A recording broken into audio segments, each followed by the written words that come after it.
Okay, real talk. Does anyone else have that one closet? You know, the one you strategically avoid opening in front of guests? Yeah, that closet. In my house, it's the front hall closet, and let me tell you, it's a disaster zone. We're talking a graveyard of forgotten jackets, a chute mountain that rivals Everest, and a dog food explosion waiting to happen.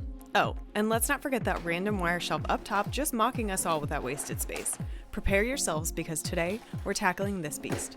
Welcome back to my channel, The Broken Masterpiece, where I'm constantly finding the masterpiece within furniture, myself, home DIYs, and Amazon reviews. So diving into the depths of this closet, I unearthed a real mystery, an old security panel, a doorbell transformer, and wait for it, random wires sticking out of the wall all tangled around a nail. I knew this was way beyond my DIY comfort zone, and I don't do electrical.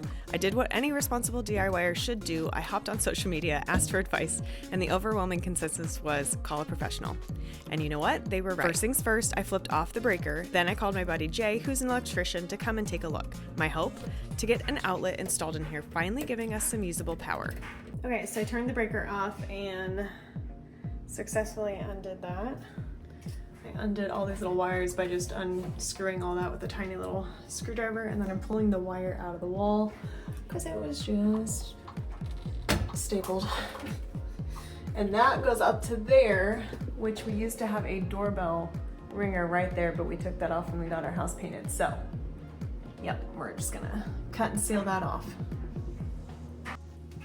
Okay, I just took this one off of here. Basically, you untwist these caps, and I know very little about electricity, but I do know that you have to turn the breaker off before you do something like this.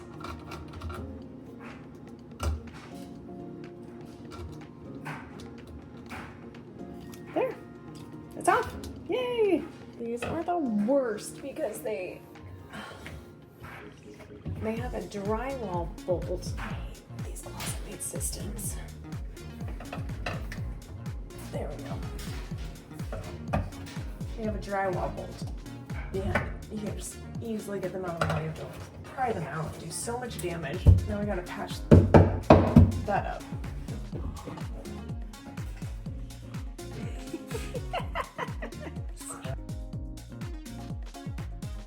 Now, you know I'm all about DIY on a dime, so I raided my garage, scavenging every scrap of wood I could find. My inspiration came from Dad's Social on social media. For each shelf, he used 3 support pieces of wood and a shelf on top. These came from an IKEA piece, and I could put 2 of them together and it'd be the length that I need. I also have this. This came in a box where I had a mirror, and it came with this amazing thick piece of plywood that's like really nice and stainable. So I think I'm gonna make shelves out of it. Now, if you're thinking, shoot, she lost me, I don't have any of those fancy tools, don't panic. Actually, Lowe's and Home Depot are your best friends. They will happily, and charge you for it, cut your shelves to your exact measurements. Just bring them your dimensions and pick out your wood there. They're also a great source for framing lumber for all those support pieces. Thankfully, I had a stash of raw wood in my garage and my dad's garage, and let's be real, they weren't exactly uniform, but it's going in a coat closet, and they're not going to be shown because they're going to be under the shelf. In this, you want to set the wood so that the line is in the complete middle between the two, so that when you finally cut through the wood, one side isn't pressing up and down. Yeah, that thing is wow. Yep.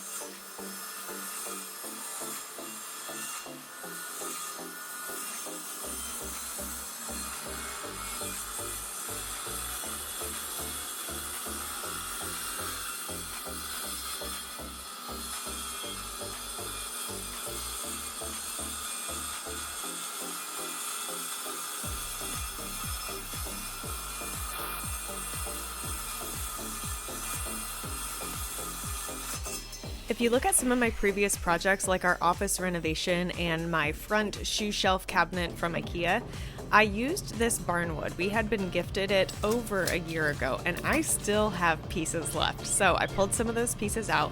I figured out the measurements I needed for the main shelf that's going to hold all the kids' devices. It's going to be the main like showpiece, right? In the closet shelf, Dad's Social did. He used a butcher block for the shelf, and it looked really nice, and I loved the mix between painted versus the wood. So I wanted to do a wood shelf as well, so we're using this barnwood. It's very thick, very hard to cut through, but the circular saw made such quick work of it.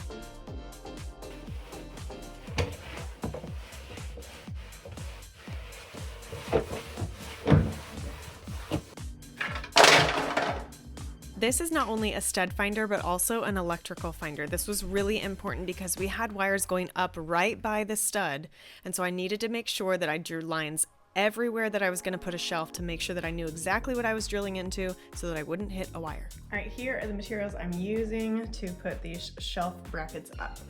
Now, I cut those just a little bit too shallow, but it's going to be totally fine. I've identified where each stud is in the wall. I have a very narrow working place to put it. I have one in each, but it's going to be great because I'm going to staple, or I'm going to nail down the shelves right into there, so it's going to sit on there just fine. And this is a coat closet, so this doesn't have to be pretty, but it's going to be pretty because we're going to paint it all and caulk it all. You'll notice here that my screws are not drilled in the wall the whole way. These are deck screws. They go pretty deep, but they were making such a loud noise with the drill, and my husband was taking his daily power nap, and so I did not want to wake him up with the pounding, and so I left these screws just out just slightly so that I could go in with my stronger drill and really press them in and sink them just like a millimeter into the wood. In the YouTube shopping tab, I'm going to link the drill and driver set that I got from DeWalt. You can also find it at Lowe's and Amazon. I'm going to link those in the description box, but basically using 2 drills on a project like this makes things so much faster. I'm using one to drill a pilot hole into the wood so that the wood won't split when I drive the screw into it, and the other drives the screw in, just like the name says.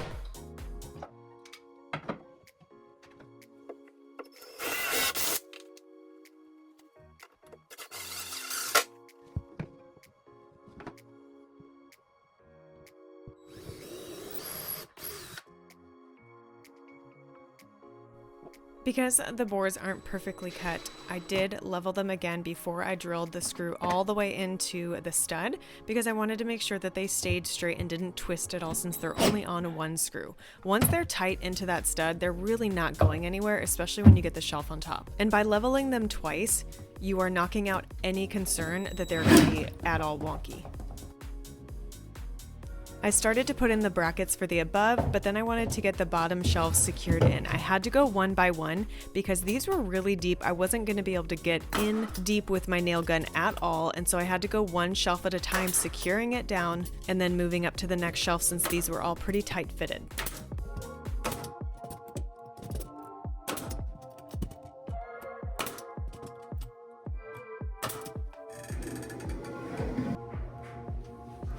I don't know if you have a bowl of leftover screws in your garage, but I sure do. So again, we were using scraps for all this. I cut 2 more pieces of wood to go underneath this and made sure that they were the length where they could still sit on the support brackets. All right, I'm gonna get you up to what I just did. Now this isn't nailed in, but I wanted to make sure that it fit perfectly, and it does.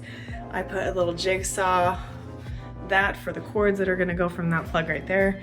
I think I'm gonna leave it a raw edge. Kind of love it, and if I put a breadboard there could just be some unevenness there.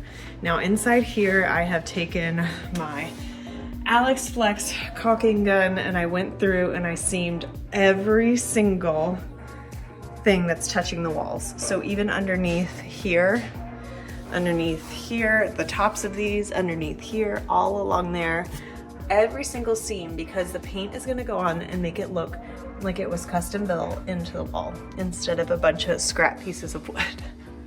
It's gonna be fun to paint in there, but the caulk's gonna dry overnight, and then we are gonna get to painting. I'm gonna take that out while I'm painting so that I don't even get a drip of paint on that beautiful barnwood. Let's get the top shelves in. It was incredibly hard to get a camera shot of any of the upper cabinets, and so basically I did them just the same. I secured the top shelves just like I secured the bottom, caulked everything. Now I did put front panels on these, I guess you would say, and I nailed those directly into the shelf.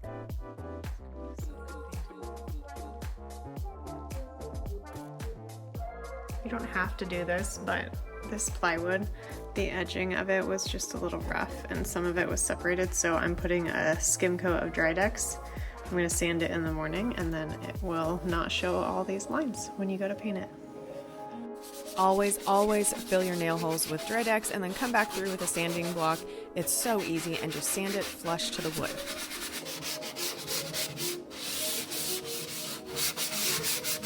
I headed over to Lowe's and I picked Valspar's Ultra Interior Paint in satin, so it'd be just slightly sheeny, is that even a word? Shiny, I guess, but not like a glossy. And I used my Wagner Flexio 5000. Now, is this the best to spray indoors? Heck yes, it makes it so easy. I did this closet in like 5 minutes, but the angles that I was trying to get some of these shelves and how not tall they were really difficult. And so I did go back through with a roller, as you're gonna see, but getting this first coat on in 5 minutes, oh my gosh, it was amazing. The color I picked is Urbane Bronze.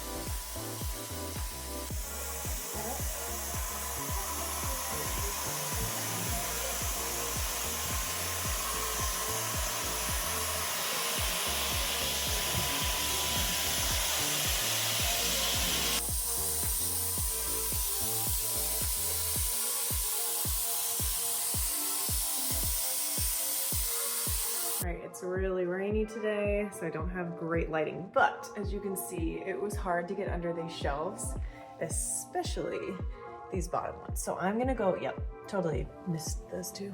I'm gonna go back through with a roller. This is a cabinet roller. It is awesome. I will link it in the description. And I'm gonna roll underneath these in the hard to reach areas, then we're gonna spray the rest, and 2 coats should be good.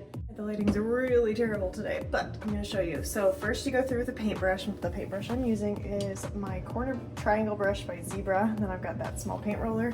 I'm going through and I'm just doing every single corner, every single edge. And then I go through with my roller and I roll out the rest, roll out the top, and I've brushed the back of this panel right here. And it's gonna make such a difference. I had already cleaned my sprayer, so I didn't end up reloading it. I just kept going with a paintbrush and this roller. Made quick work of it. It did take about an hour. So again, a sprayer is so much more effective when you're trying to do a quicker job, but the roller gets a little bit thicker of a paint coat on, and the brush gets into all the cracks and crevices that you need. All right, now that we've created the barn wood top, we are gonna give it a dark wax. Now it already has a finish coat on it. I buffed it just with like a 120 to get any bit of like splinters off, but this thing could still splinter and I don't want my kids getting anything from it.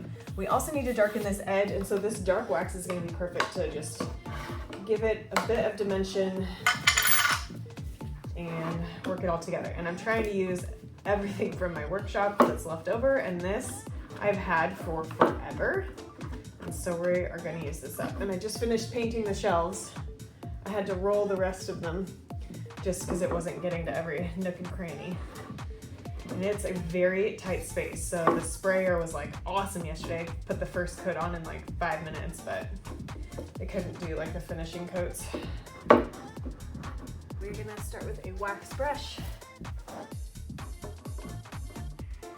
and work out some of this. I'm just going to guide it right into the wood and see how that's going to darken up the front.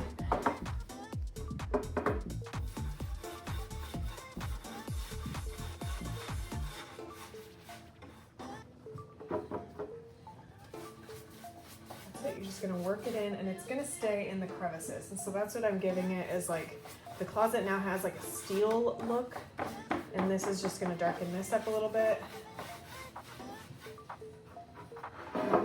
Tie it in. Oh, it's bringing out that grain. It is gorgeous.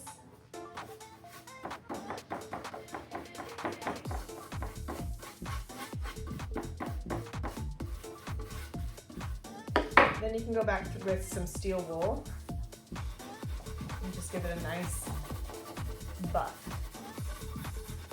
And then I'm gonna go over this whole thing with clear wax just to really seal it in and get more wax in these grooves so that things can slide really easy.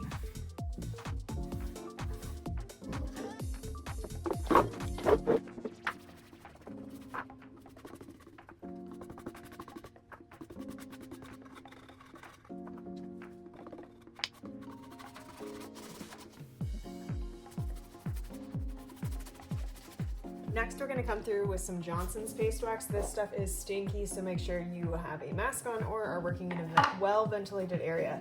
This is gonna go into the grooves, and it's going to fill in all these little snake holes, and not snake holes, I don't even know what they're called, wormholes. It's gonna give everything a really nice polish. It's very thick. I'm gonna fill in these holes. And it's going to make this slidable, durable, and it's going to keep the dark wax where we want it because we wanted it in the grooves.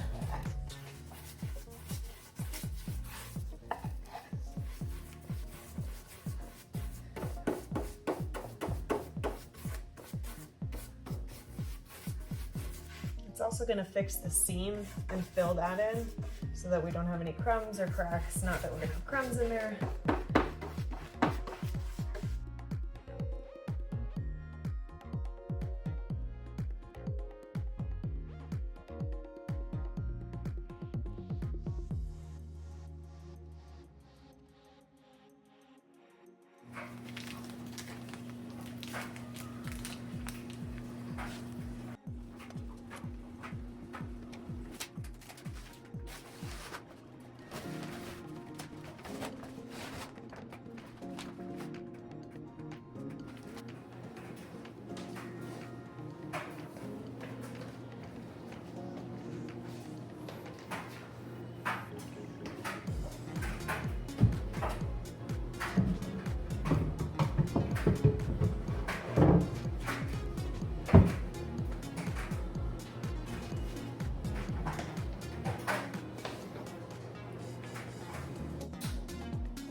I did end up finding the perfect piece that I cut into a trim piece because I want to be able to put LED lights on the back of this, so it's just going to give a little bit of lip at the bottom so I can do that.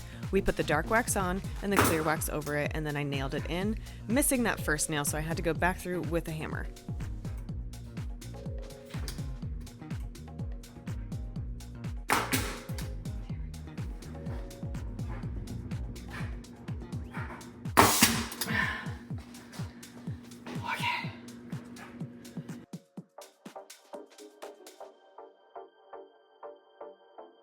I got 2 sets of LED lights from Lowe's. I'll link exactly what I bought in the description. Now, I had to read the instructions a few times because, again, I'm not really into electrical and all that, but it was really straightforward and easy, and you just rip this strip off the back, stick it to where you need it, and it has not moved. I know this is a hot mess, so this is how I work. This strand right here has these 3 copper dots, and we're gonna cut it right there. And that is exactly how long we need for the first shelf. Alright, just used a big Hongan drill, and I drilled a hole in this one so that this can come up through here and hook onto that shelf so that there's no cables out front.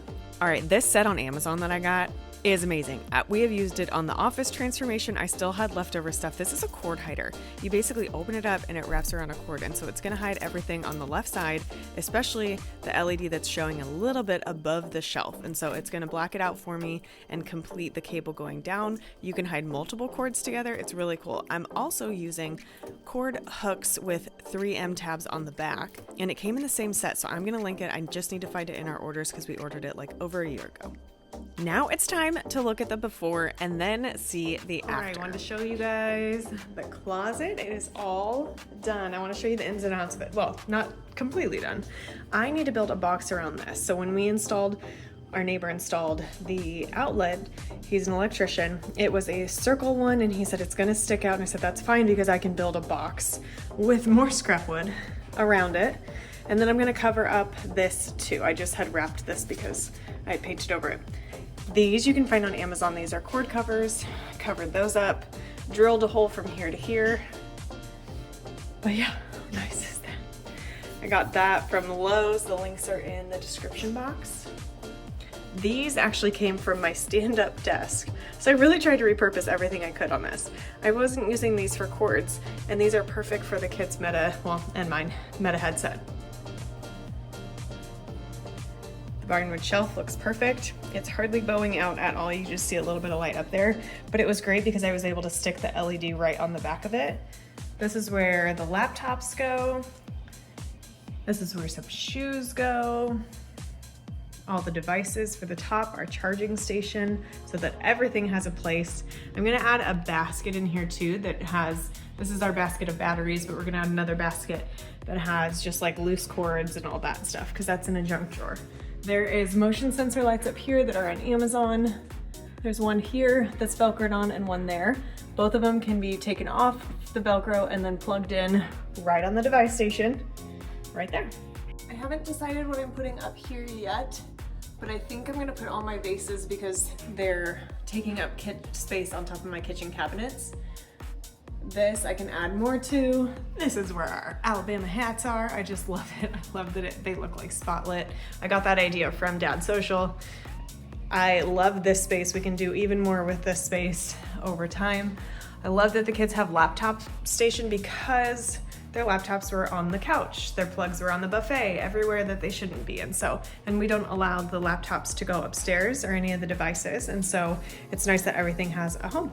Thank you guys so much for following me along on this coat closet makeover journey. If you like this video, make sure that you give it a thumbs up and drop me a comment below.